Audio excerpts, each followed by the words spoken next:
गोस्वामी तुलसीदास जी, जिनको आज हम तुलसीदास जी करते हैं, जब वो दुनिया में थे ना, हाँ, लोग महाराज पता नहीं उनके कितने पीछे लोग पड़े हुए थे। और तुलसीदास जी क्या कहते हैं? तुलसी तुलसी सब कहे और तुलसी बन की घास, हो गई कृपा श्री राम की,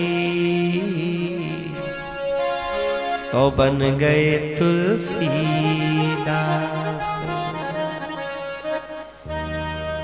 क्या है? हाँ? तुलसी। देखो, आप जोड़िएगा अपने जीवन को और भक्त तुलसीदास जी के जीवन को।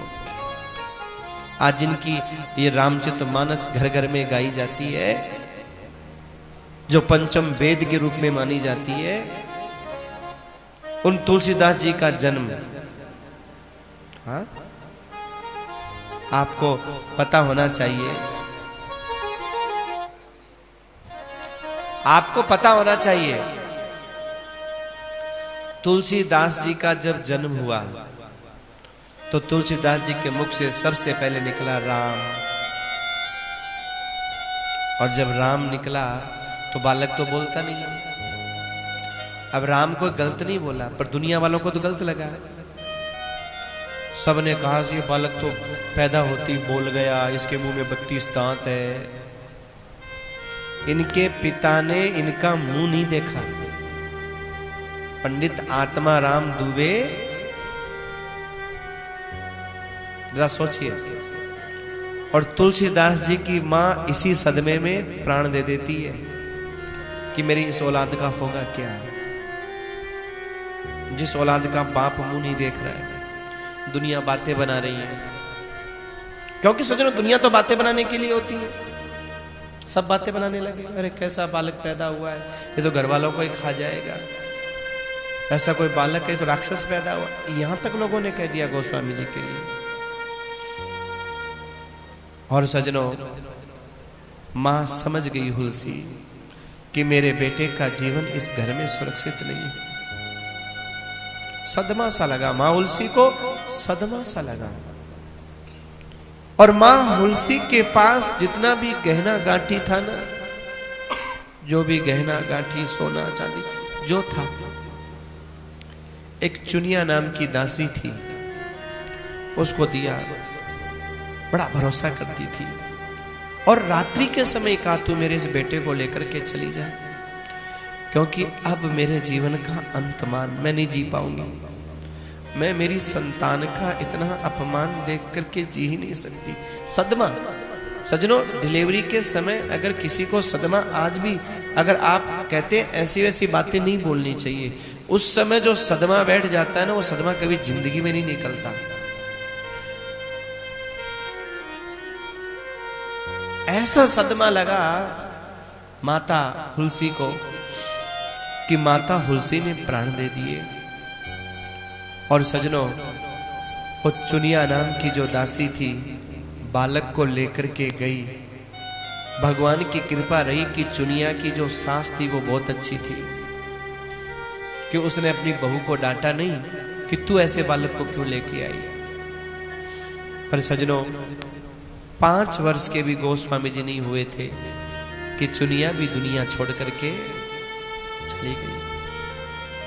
और जब चुनिया दुनिया छोड़ करके चली गई तो लोगों ने पंडित आत्माराम दुबे जी के पास में संदेश भिजवाया कि आपका वो बालक अनाथ हो गया है, उसकी पालने वाली मां भी दुनिया में नहीं है। तो पंडित आत्माराम दुबे जी ने कह दिया कि जो जन्म देने वाली को खा गया, पालने वाली को खा गया, ऐसे मलूस बालक का हम मुंह नहीं देखेंगे। नहीं देखा। और उन्होंने क्या, अब तो कोई अपने घर में रखने को तैयार नहीं गोस्वामी जी को। 5 वर्ष का बालक दर दर की ठोकरें खाने लगा, न कोई खाने को दे न कोई पीने को दे। क्यों?